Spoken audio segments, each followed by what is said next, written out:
La parole à Prosper, merci. Alors bonjour à toutes et à tous. Je me suis retrouvé ici à vous faire cette présentation parce que il y a quelques mois en arrière, nous sommes retrouvés entre la Ligue contre le cancer, les soins palliatifs et quelques bénévoles de Tara à vouloir relancer les cafés mortels, si vous connaissez pas, à Genève. Et je me suis trouvé bêtement propulsé à faire cette présentation. Donc j'ai le plaisir quand même de vous la faire. Malheureusement, on ne pourra pas tout dire, mais je veux surtout montrer qu'est-ce qu'on peut faire pour vous aider ou aider vos familles qui ont des problèmes au niveau cancer et autres. Donc, c'est vrai qu'on parle de secret. Donc, c'est pour ça que on se transmet les choses. Pourquoi un secret? Parce qu'en fait, aussi, c'est que aussi, vous pouvez employer aussi bien en bien qu'en mal. C'est-à-dire, vous pouvez aussi bien couper le feu que créer du feu. Parce que vous travaillez pas dans les mêmes choses, mais vous travaillez dans le noir et dans le blanc. Ça marche tout aussi bien. Peut-être même mieux dans le noir. Donc c'est pour ça que, en fait, ça se transmet de personne à personne. En général, c'est une personne âgée qui arrive au bout et qui va donner à une personne plus jeune. En général, à une personne plus jeune à qui elle a confiance. Parce que justement, vous pouvez avoir des malentendus, parce que bien sûr on guérit rien du tout, on transmet, et c'est voilà, l'ego commence à prendre le dessus, et vous pouvez tout d'un coup commencer à faire moins bien. Ça consiste en quoi? Eh ben ensuite, ça consiste en une prière. Alors c'est vrai que maintenant vous allez sur Internet, vous demandez coupeur de feu, vous allez trouver plein de choses qui peuvent marcher ou qui peuvent pas marcher. Mais attention, on ne sait pas exactement ce qu'on fait. On est des transmetteurs. C'est-à-dire qu'on va laisser passer les énergies qu'on va chercher. On va être juste un transmetteur. On est une colonne d'essence et on va donner de l'énergie aux autres. Vous, si vous avez des questions, vous arrêtez, vous m'interrompez. Et évidemment, comme c'est un secret, la présentation se termine ici. Mais ils n'étaient pas trop d'accord parce qu'ils m'ont dit, il faut que tu tiennes le crachoir à un moment. Donc j'ai dit, bon, alors il faut que je vais rallonger un peu. Donc on va passer un peu à travers. Qu'est-ce que le secret peut vous aider lorsque vous avez contre le cancer? Y a-t-il d'autres secrets? Bien sûr, il y en aura plusieurs, je vais vous les dire. Qu'est-ce que le coupeur de feu? Est-ce qu'on peut utiliser pour couper le feu lors des traitements du cancer, surtout des rayons? Pourquoi faire appel à un coupeur de feu lors des radiothérapies, justement? Pourquoi faire appel à un coupeur de sang lors d'opérations? Et quelles sont les lectures, les sujets? Après, on fera des discussions. Alors, le coupeur de feu, en cas de chimiothérapie, on peut aussi appeler un coupeur de feu. J'avais un collègue qui avait le cancer du pancréas, et quand il faisait la chimiothérapie, il y avait beaucoup de dysenterie. Et il me dit, avec tes trucs, tu sais pas faire couper les dysenteries. Donc, j'ai associé la dysenterie à feu de l'intestin, feu du ventre. Et j'ai dit, écoute, on va essayer. Hein. Donc, j'ai employé exactement les mêmes choses, les mêmes prières que pour couper le feu, pour couper les dysenteries de ces traitements de chimio. 2-3 heures après, il m'appelle, il me dit, écoute, continue, c'est bon, ça diminue. Donc, on peut aussi, pour les chimiothérapies, vous aider en travaillant, en coupant le feu, en considérant que c'est le feu des intestins. Et ça marche.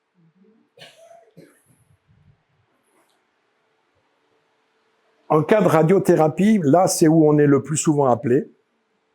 Dans la plupart des cliniques, hôpitaux, ils ont des listes. Et vous pouvez choisir des coupeurs de feu.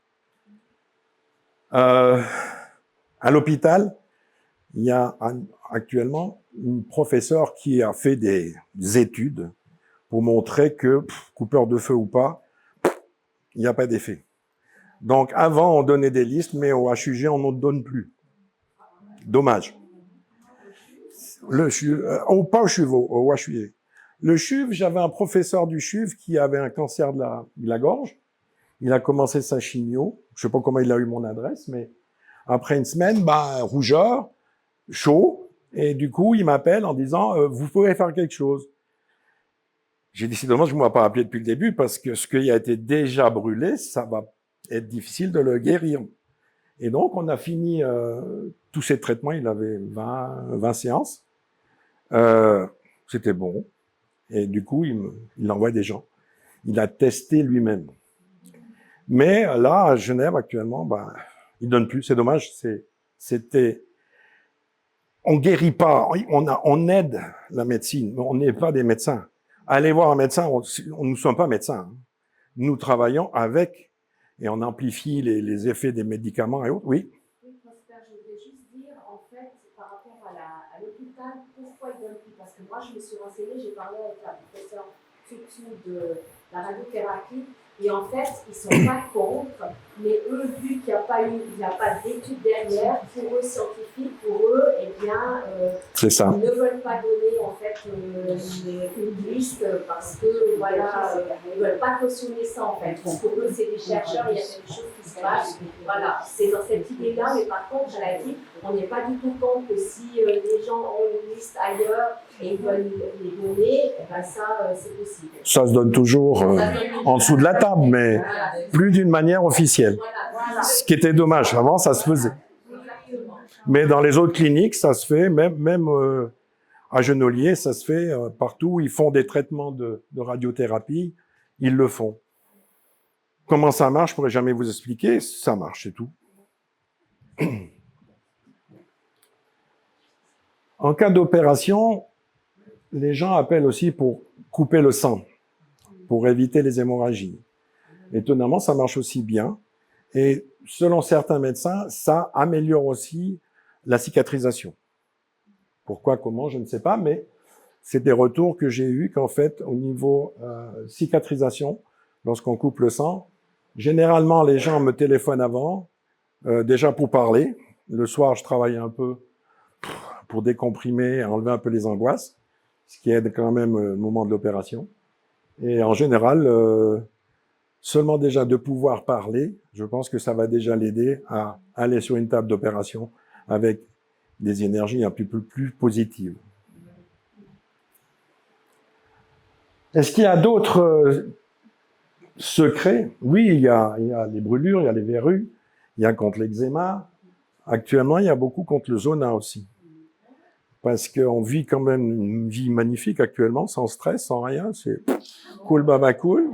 Tout le monde est gentil. Mais en fait, le stress s'accumule et souvent, ça sort en zona. Alors, le zona, pour travailler sur le zona, il faut 7 jours. On travaille pendant 7 jours de consécutifs. En général, le deuxième, troisième jour, ça commence à sécher les boutons. Ça a moins de démangeaisons. Et en principe, en fin de la semaine, on répète encore une fois pour consolider, si on veut, un peu la chose. Mais ça marche très bien aussi. Là aussi, même des médecins ont testé. Et... Alors, c'était bien, parce que j'en avais un. J'avais les rapports médicaux tous les 2 jours, en me disant, ça diminue comme ça fait ça. Donc, il a testé. Il m'envoie aussi des gens. Mais voilà, c'est des gens qui ont testé et qui, parce que ça marche, vont m'envoyer des gens. On ne m'envoyait pas trop, parce qu'il y en a beaucoup. Et moi, de toute façon, il y a une liste, il y a des journaux. Alors, on va revenir un peu sur les coupeurs de feu. Lorsqu'on a une brûlure, peu importe la nature de la brûlure, le feu, vous êtes brûlé, appelez un coupeur de feu. En général, on va faire 2 voire 3 fois. La première fois qu'on va travailler, il y a un pic de brûlure et ça va diminuer. Et ensuite, si c'est nécessaire, si la brûlure est très forte, on va travailler 2 voire 3 fois. La brûlure, en général, les cloques disparaissent. La peau revient souple 2-3 jours après. On n'a pas besoin il faut protéger la brûlure, mais il ne faut pas aller percer les cloques ou mettre des crèmes dessus. Passer à l'eau froide et le temps. Oui. Ça se fait par téléphone? Par téléphone, ouais. Il n'y a pas besoin de venir. Alors, une chose qui est importante aussi, surtout dans les radiothérapies. Bonjour, j'ai ma fille, j'ai ma femme, j'ai une copine qui fait de la radiothérapie. Vous pouvez couper le feu. Non. Parce que il faut dire que lorsque vous allez téléphoner vous-même, vous commencez à avoir une ouverture.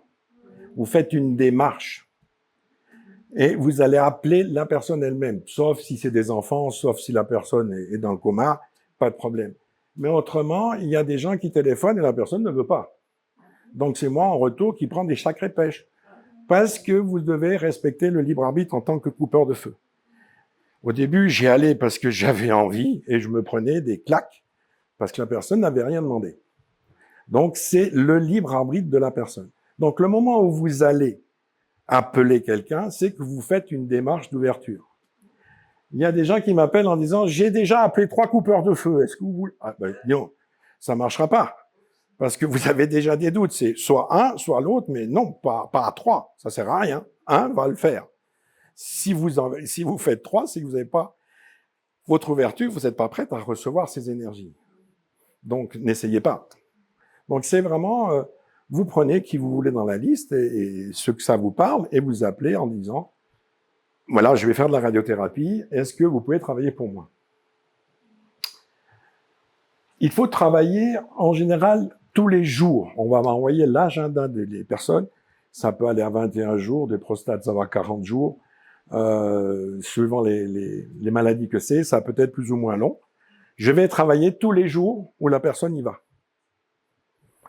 Selon les médecins, ça peut aller jusqu'à 3 semaines, voire 1 mois après la dernière séance. La brûlure peut continuer. Donc, je continue à travailler et chaque semaine, on fait le point, c'est encore chaud, c'est pas chaud. Ce qui va se faire, c'est que ça va venir rouge, un peu comme un coup de soleil, pas plus. La peau, pour en finir, va venir un peu brune. Il y a des démangeaisons, il faut voir les crèmes qui demandent, qui donnent. Il y a des phthalhalugènes, il y a beaucoup de gens qui ont des réactions, donc on peut en prendre de la biafine qui est mieux, enfin, à mon avis. Et j'ai un échange, toutes les semaines, j'échange, vous en êtes où, comment ça va. Il faut absolument que la personne puisse parler. Nous, on aide, mais les 3 quarts, c'est quand même le moral. Alors, je dis aux personnes, si vous avez besoin de parler, parlez. Alors, on ne veut pas parler aux familles. On voit, quand on fait de l'accompagnement en fin de vie, la personne tient la journée, et puis quand la famille est partie, elle se lâche. Elle a besoin de gens qui ne sont pas dans la famille pour pouvoir évacuer et parler. Donc, lorsque vous avez de ce genre de traitement, et que vous ne pouvez pas parler ou pas ennuyer la famille ou créer des soucis, vous pouvez toujours nous téléphoner. On est là pour ça. Vous parlez à quelqu'un que vous connaissez pas, que vous voyez même pas sur votre téléphone. Vous en foutez, hein. Je lui mets tout ça et qui se dégage, moi je m'en fous. Donc ça fait du bien et ça peut aider. Donc c'est vraiment important, les 3 quarts sont quand même le moral de la personne. D'accord? Oui? Est-ce que pendant la radiothérapie, vous travaillez pendant la radiothérapie ou est-ce que, en fait, peu importe, mais il faut travailler tous les jours à chaque fois? Alors en général, je travaille tous les jours, plutôt le soir. Ok, après la radiothérapie. Voilà. Parce qu'on ne va pas bloquer non plus. Donc, il faut quand même laisser faire les effets. On va couper les effets secondaires. Donc, en général, c'est le soir que je vais travailler. Et s'il y a, la personne a d'un coup quelque chose de plus, que ça chauffe ou qu'elle m'appelle et on peut faire des séances supplémentaires. Sans problème. Est-ce possible de suivre plusieurs personnes en même temps? Ben là, j'ai à peu près une dizaine par jour. Donc, c'est pas mon énergie, hein. Je branche la prise et je fais ça, hein. Donc, au début, on a envie d'aider les gens, on a envie de, mais s'ils n'ont pas besoin de notre énergie, parce que notre énergie est déjà polluée pour nous, donc elle n'a pas besoin de mon énergie qui est polluée, et ça va nous fatiguer. D'ailleurs, quand je donne les cours, je dis aux gens, on va mesurer vos énergies, vous allez mesurer vos propres énergies, le physique, le psychique, l'éthérique, vous mesurez vos énergies avant, et vous mesurez les énergies après. En général, vos énergies ont dû augmenter aussi par le passage des énergies. Si vos énergies propres sont descendues, c'est que vous avez fait faux. C'est qu'on a essayé de donner quelque chose. Comment vous les recevez? Au pendule. Tout simplement. Tout le monde peut faire le pendule. Tout le monde peut couper le feu. Parce que c'est pas nous. C'est seulement de savoir se brancher et laisser passer. C'est le lâcher prise. C'est très facile. C'est un truc simple, mais très compliqué quand même. On peut le faire sur soi-même? On peut le faire sur soi-même aussi, oui. Alors certaines personnes, là c'est très drôle parce que certains coupeurs de feu disent ça marche pas. Je vais demander à quelqu'un d'autre.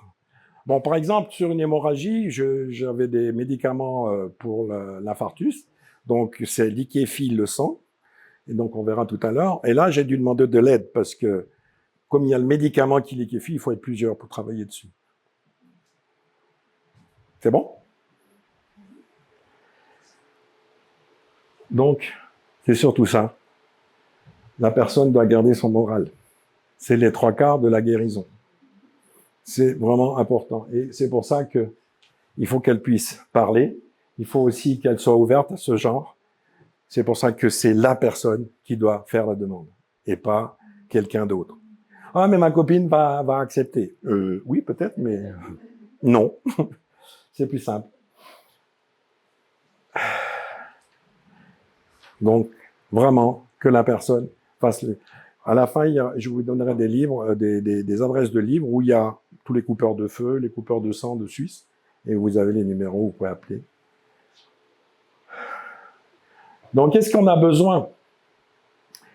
On a besoin de connaître la zone qui va être traitée, la date de naissance, l'adresse de la personne.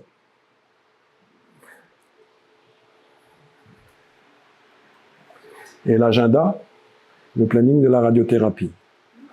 Donc ça, c'est assez important. Oui. L'adresse de la personne où elle se rencontre au moment d'appel ou la résidence? Alors, comme je vous ai dit tout à l'heure que je travaillais le soir, elle va me dire, je vais à la clinique telle et telle faire de la radiothérapie quand elle m'envoie le planning. Donc, je sais qu'elle est dans cette clinique. Mais comme je travaille le soir, j'ai besoin de l'adresse de la personne. Où elle se rencontre le soir. Voilà, où elle se trouve le soir, oui. Vous ne demandez pas le prénom de la personne? Nom et prénom, nom, prénom, date de naissance et l'adresse. Et la zone traitée, évidemment. Donc, on n'est pas... Oui? Vous n'avez pas besoin de photo? Non. La photo, c'est un support. Ça peut aider. Ça peut mieux aider et vous arrivez mieux à imaginer la personne. Mais c'est pas nécessaire, vraiment. Ça marche quand même sans. Là, vous savez qu'on n'est pas prophète dans son pays. J'ai ma femme qui a eu un cancer du sein. Elle m'a rien demandé. Ouais, évidemment, elle est infirmière. Alors, la médecine, pas besoin d'autre chose. Elle a fini avec des cloques, brûlure 2e degré. Donc, effectivement, j'en ai, je ne sais pas combien qui ont passé, qui m'ont dit, c'est juste légèrement rouge. Donc, effectivement, quand vous allez traiter des proches, lui, qu'est-ce qu'il fait? Bah, toujours. Donc, on n'est pas prophète dans son pays.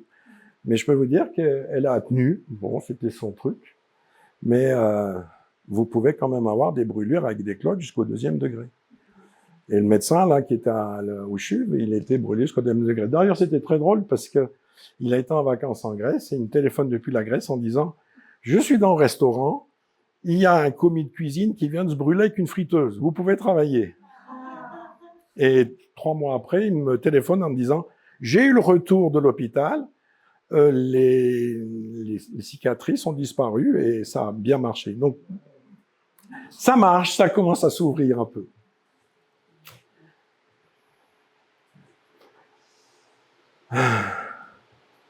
Donc, pour la chimiothérapie, comme je vous ai dit, c'est surtout les vomissements et les diarrhées. Ça, on peut associer ça, justement, à des feux des intestins, feux de l'estomac. Et ça marche, ça a l'air de marcher en tout cas. Donc, pourquoi pas essayer, hein, quand c'est comme ça. Pour couper les saignements, donc on peut appeler quand quelqu'un se coupe, quelqu'un a un accident. Évidemment, quand vous avez juste une petite coupure, comme dit, mais c'est coupé, je vais tomber dans les pommes. Oui, bon, bah, on peut faire quelque chose, mais c'est pas une hémorragie, hein, c'est une coupure. Mais ça marche très bien. J'étais une fois sur un accident sur la route et la personne saignait abondamment. J'ai travaillé sans rien dire. Ça s'est quand même arrêté assez rapidement. Donc là aussi, comment ça marche, je pourrais pas vous le dire. Je fais une prière et voilà, ça fonctionne. Alors, si vous avez... Oui? Vous venez juste de dire sans rien dire. C'est-à-dire que vous n'avez pas le consentement de la personne. Bah, là, elle est plus là. Est-ce que ça ne contredit pas ce que vous avez dit tout à l'heure, où il Ah ben, là, ce que je termine, je dis, si la personne le veut, que l'hémorragie s'arrête. Mais elle est dans le coma, elle est pas là, elle a perdu connaissance. Je pense que si elle est en train d'avoir une hémorragie, je pense qu'elle aura dit oui. Donc je dis si la personne est d'accord, si ça doit se faire, si la personne doit mourir là, ben, je peux rien faire. Est-ce que c'est le même secret pour, Non, c'est différent. Ouais, les prières sont un peu différentes. C'est pour ça qu'il faut toujours appeler un médecin. Nous ne sommes pas médecins. Pour quoi que ce soit, on peut aider, mais nous ne sommes pas médecins. Si un coupeur de feu, un coupeur de sang vous dit que non, pas bon. Nous ne sommes pas médecins. Faites toujours appel à un médecin. On peut amplifier les médicaments qu'ils vont faire, on peut amplifier ou aider à arrêter une hémorragie, mais nous ne sommes pas médecins. En tout cas, pour mon cas, je ne suis pas médecin. Là aussi, il faut donner la date de naissance, le nom, prénom, et puis la nature de l'hémorragie. Encore une fois aussi, si la personne est sous médicament, anticoagulant, il faut qu'elle le dise. Parce que là, il faut travailler plus et plusieurs. En général, quand c'est sous anticoagulant, je téléphone à d'autres coupeurs d'hémorragie et me disant, voilà, il y a cette personne qui, est-ce que tu peux m'aider? Parce qu'effectivement, ça empêche la coagulation. Et donc, ça demande quand même beaucoup plus de temps pour pouvoir couper le sang. donc, les coupeurs de sang, en amont d'une intervention chirurgicale, c'est faisable de travailler, mais en préventif, ça ne marche pas. Non. Non, voilà, non, elle va me dire, demain j'ai l'opération à telle heure, est-ce que vous pouvez travailler sur moi? C'est tout. Donc, non. Ça évite l'hémorragie, c'est tout.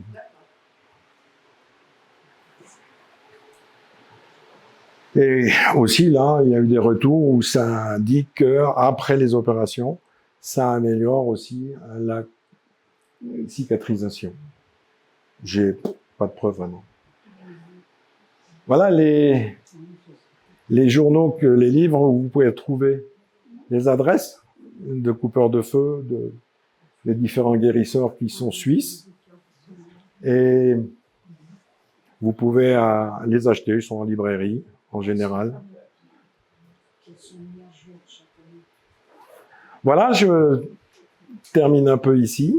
Si vous avez encore d'autres questions, d'autres discussions, oui.